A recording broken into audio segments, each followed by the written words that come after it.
At 6, alert days to start off your week as more snow heads our way.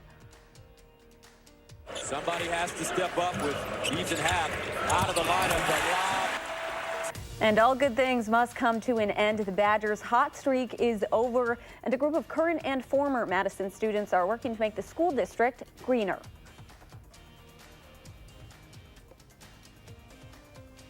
From the Channel3000.com Alert Center, this is News 3 Now at 6. Thanks for watching News 3 Now at 6. I'm Amanda Quintana. There's a couple of alert days in the forecast for some possibly heavy snow on the way. Let's get a look at your first alert weather with Dave Caulfield out on the patio. Dave. Well, Amanda, we have 2 snow systems coming our way over the next 3 to 4 days or so. The first one arrives tomorrow. That will bring us some light snow at best. We're actually not seeing anything on Doppler track right now, and it will stay that way. Doppler track will be a little bit quiet until we get to late tomorrow morning. That's when that light snow will start to overspread southern Wisconsin. Live look in Madison, the WISC-TV Skycam. We've seen the clouds on the increase throughout the afternoon and into the early evening hours. Temperatures definitely warmer than yesterday, but still pretty chilly outside in the mid-teens in Madison, upper teens in Mineral Point, and close to 20 degrees in Janesville, with wind speeds out of the east at about 5 to 10 miles per hour. It's making it feel like these single digits in Madison, Lone Rock, and Mineral Point. Still the double digits is what it's feeling like in the Dells. So wind chills over the next 12 hours will actually feel a little bit closer to 0 as we head later into tonight, but then temperatures and wind chills will be on the increase during the overnight hours in advance of our next round of snow. So we'll talk more about these 2 alert days on the way and what you can expect as we start our week in your News 3 Now First Alert forecast in just a few minutes. Thank you, Dave. The city of Madison is working to transition to 100% renewable energy. Dane County is committed to going totally green, too. Now the area's youth are trying to expand those goals further. Our Madeline O'Neill tells us how. Maddie. Well, Amanda, Madison students are launching a petition planning to carry that green energy momentum into the spaces they spent the most time in, and they're also hoping to set an example for others. I fear the climate in Madison is really going to change. Much like renewable energy. I remember my freshman year in biology, my teacher really displayed to me the importance of making renewable choices. You might say learning is the gift that keeps on giving. I like that our school district, they really are teaching about climate change in the classroom. From the classroom to helping out during last summer's historic flooding. So I got really concerned about the environment. West High School senior Katia Wanish is inspired to put her knowledge to use. Because scientists say these dramatic climate events are directly related to climate change. Beyond the usual extracurriculars, I'm involved in cross country and track. Katia is part of a grassroots student-driven campaign encouraging Madison Metro School District to adopt a 100% renewable energy resolution. I think it's a big step, but I think it's definitely realistic for us to go there, and I think it's definitely necessary right now. Cities are doing this. It makes natural sense for school districts to do the same. MMSD graduate Charles Hua, now a senior at Harvard, co-founded and leads the campaign. He says the clean energy commitment would mean solar panels at schools and investing in renewable energy credits. Since young people will be disproportionately hurt by the consequences of climate change, it's important for them to be the one driving this movement forward. Important for students now and for many generations to come. And I want to make sure that we can mitigate these changes and save Madison how it is for my future children and grandchildren and all future Madisonians, because I really like Madison the way it is right now, and I don't want it to be hit hard by climate disasters. Students in the campaign hope to collect 10,000 signatures on their petition and get the school board to vote on the resolution. That resolution sets the goal for MMSD to use 100% renewable energy by 2040. All right, thank you so much, Maddie. Officials with the University of Wisconsin system say the number of graduates has grown from 10 years ago. The number of graduates of color has also more than doubled. Nearly 37,000 students completed their degrees in the last academic year, a 13% increase compared to the 2007-2008 school year. Despite the graduate growth, enrollment is down overall at the system's 13 campuses. UW system president Ray Cross says that's due to fewer people of college age. Matthews down the lane on the fade. Got it!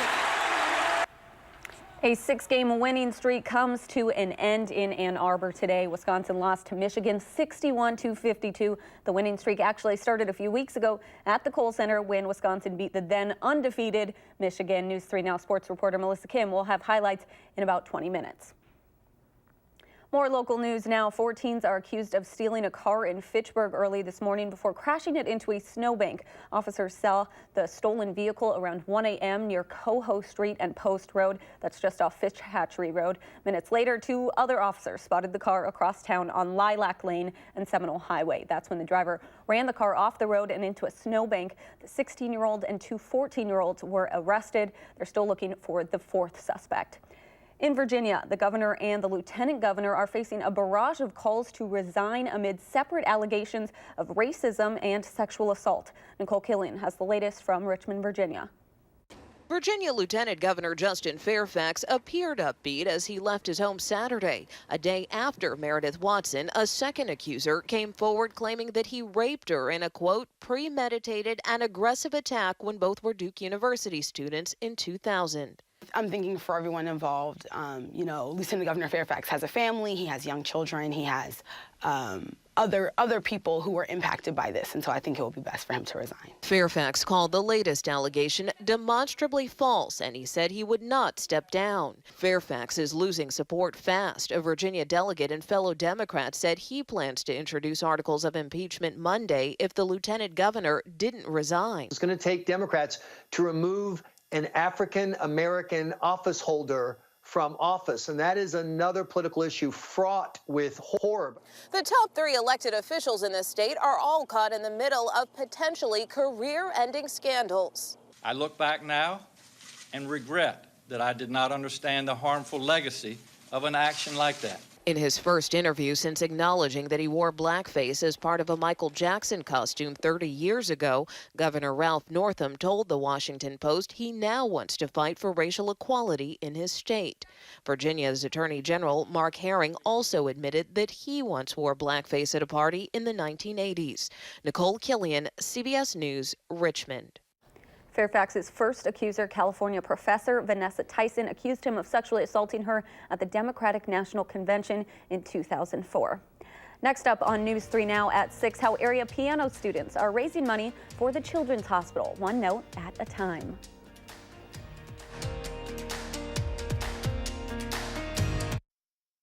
The biggest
More local news now at 6. Music has long been used as therapy, and today UW Health teamed up with a local organization to bring music therapy to the American Children's Hospital.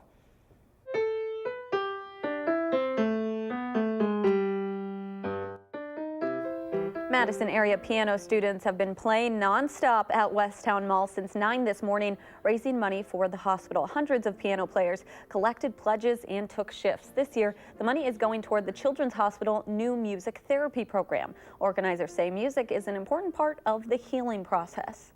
Takes their mind off some of the things that aren't so fun. Gives them something to look forward to. This fundraiser has been going on for nearly 30 years. Valentine's Day isn't here yet, but many got to pour their hearts out a little early, or rather watch molten iron being poured into hearts carved of snow.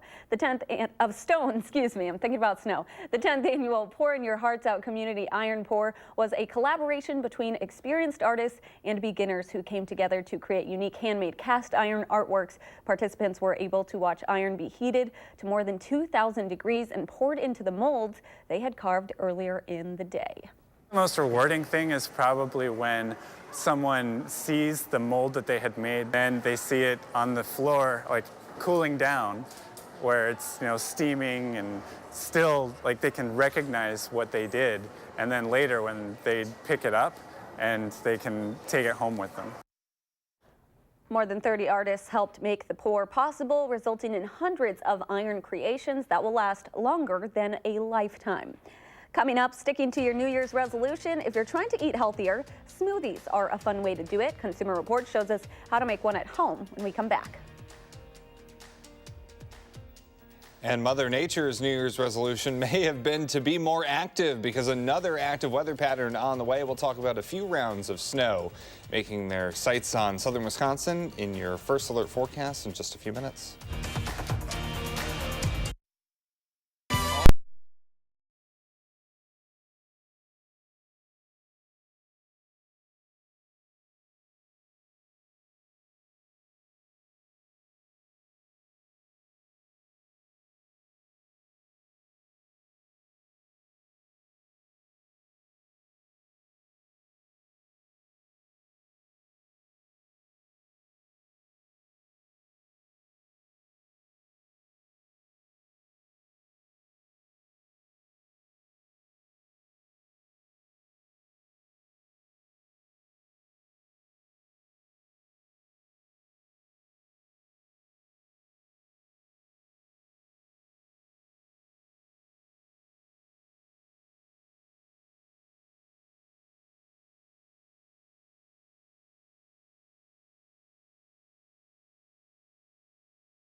Welcome back. Eating healthier is a top New Year's goal, and many people turn to smoothies, believing they're a good way to get more nutrients in their diet. But some smoothies you can buy are loaded with sugar. Consumer Reports food experts say that to make your smoothie really healthy, make it yourself.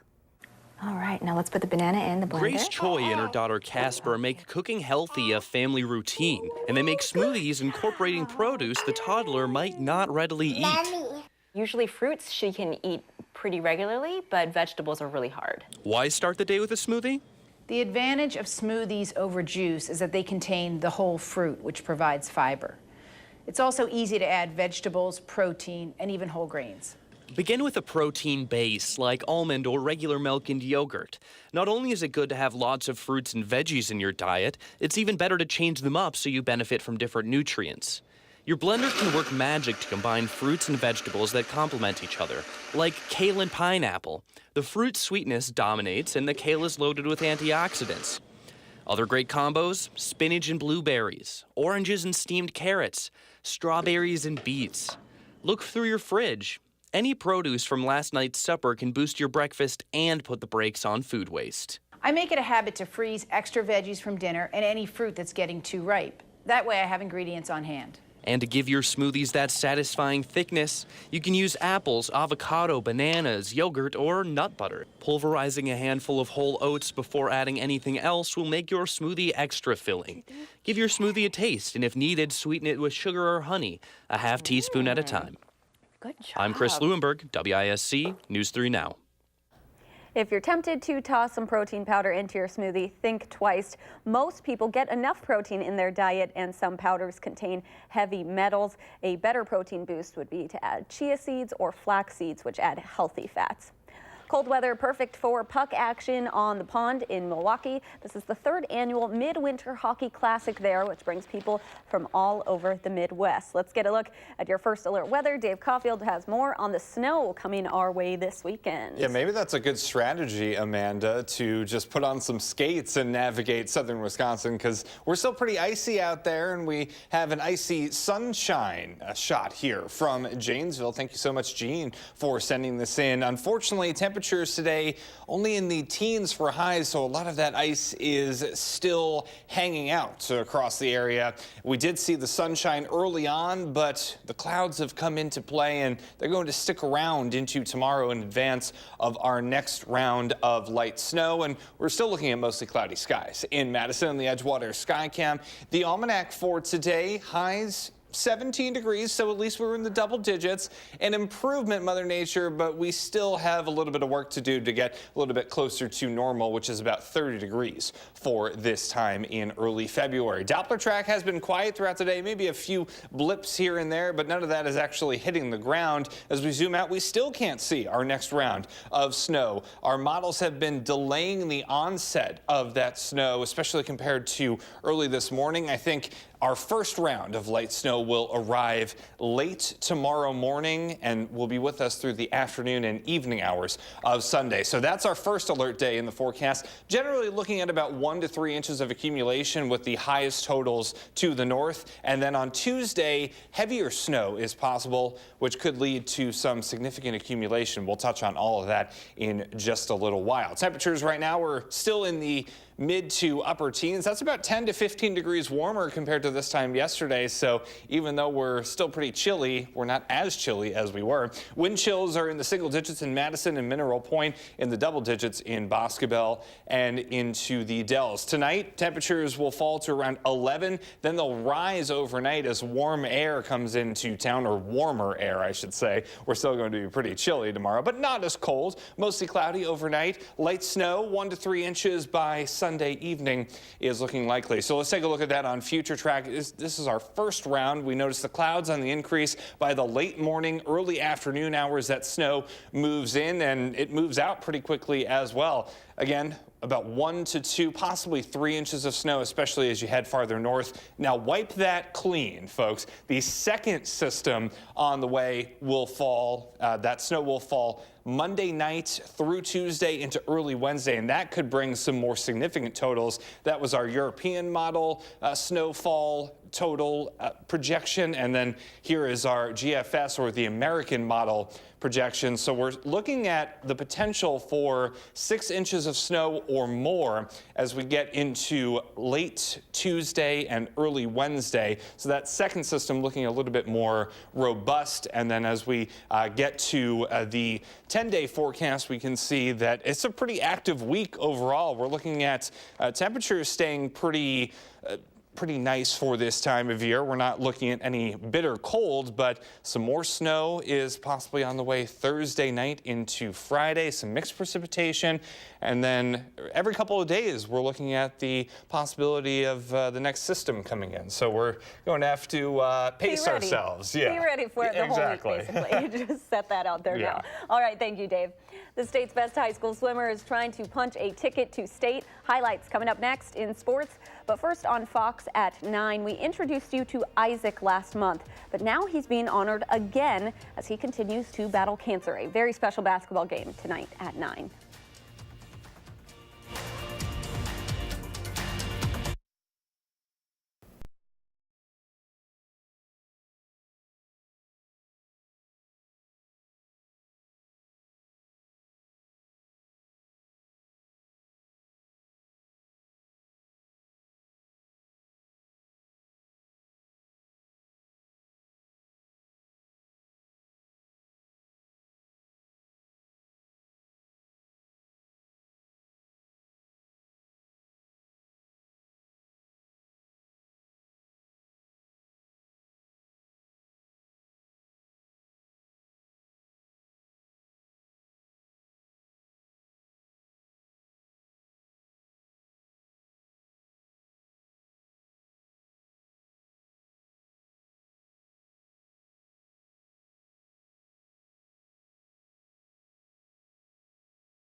Okay, so there was zero doubt that the Chrysler Center was going to be rocking today.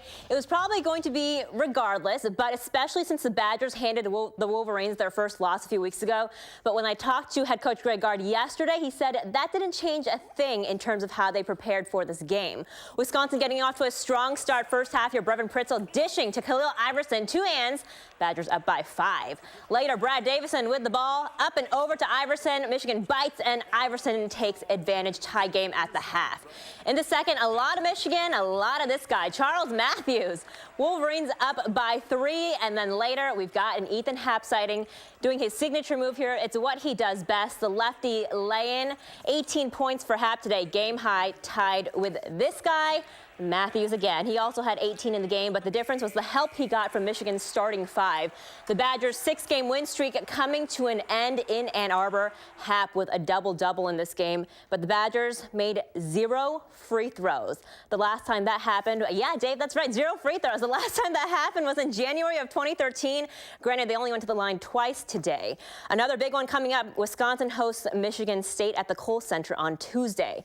It's a big day for the Wisconsin hockey teams as well, especially women's head coach Mark Johnson. His jersey will be retired tonight before the men's game, but first, it was business as usual. The all-time winningest coach in NCAA women's hockey, adding yet another W to the record today. First period, it's Nicole Lamantia right up in front there. The first goal of the day and first career goal for the freshman, 1-0 Badgers.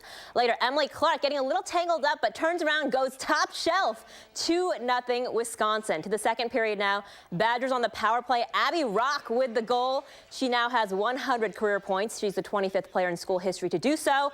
Mark Johnson will be honored a little bit later. Wisconsin wins 7-2, the final score. The WIA State Boys Swimming and Diving Championship starts on Friday at the UW Natatorium. So today, hundreds across the state trying to punch their ticket to Madison. One of the Division I sectionals was at Middleton today. Not an empty seat in the house here. We picked things up in the 100 freestyle. Isaac Casey from Madison West. He would touch the wall first with a time of 46.67. Then this next one is a long one. 20 laps in the pool for the 500-yard freestyle. A dominant performance by Middleton's Andrew Martin, who is celebrating his 18th birthday today. Shout out to his mom for telling me that. He also won the 200 as well this morning. In the 100-yard backstroke, top spot goes to Wes Jekyll of the Regents. And then here comes the exciting stuff, the relays, the 200-yard freestyle relay. Lots of cheers in this one. Close one here, but Middleton touching the wall first. They take the top spot with a new pool record time of 1:25.64. And then last but not least, it was the 400-yard freestyle relay, and it was another win for the squad from Middleton in their home pool. Lots of happy teams here tonight. Here are the final results. How about this? The Regents edging out the Cardinals by half a point for first place, followed by Verona area Mount Horeb, Sun Prairie, Madison Memorial, and Beloit Memorial rounding out the top 6. And finally tonight, Division III Regional Wrestling at Lancaster. 31 ranked wrestlers battling to advance to sectionals. We start at 106 pounds. Lancaster's Remington Bontrager with a takedown. He gets the decision. In 113 pounds, we're in overtime. Fenimore's Luke Blair putting his opponent on his back. He would get the win. We go to 120 pounds now. Another Fenimore Golden Eagle, Junior Mason Lowell with the second period pin. And then we jump ahead to the 145 weight class. Logan Schmitz from Mineral Point with the fall. And then in 182 pounds, Boscobel's Chase Beneborn trailing late in the third period. When he throws his opponent right onto his back, he gets near fall points. Beneborn with the 6-5 decision. And Iowa Great Highlands, Drew Hennessy at 220 here. He gets the throw and the second period pin. And the Fenimore Golden Eagles winning the team title. They will wrestle on Tuesday at team sectional. So it's that time of year, guys, in the winter season where we're wrapping things up here. Lots of state stuff to come. Yeah, and we are in winter. Yes. Definitely. Yeah. It's very icy out there. Well, 39 days till spring. So if you want something positive to think about, there it is. Because temperatures are in the teens right now and wind chills are in the single digits. We'll actually warm up a little bit overnight in advance of our first round of light snow that gets here late tomorrow morning. About 1 to 3 inches of snow looking likely for southern Wisconsin. All right. Thanks so much for joining us. Have a great night.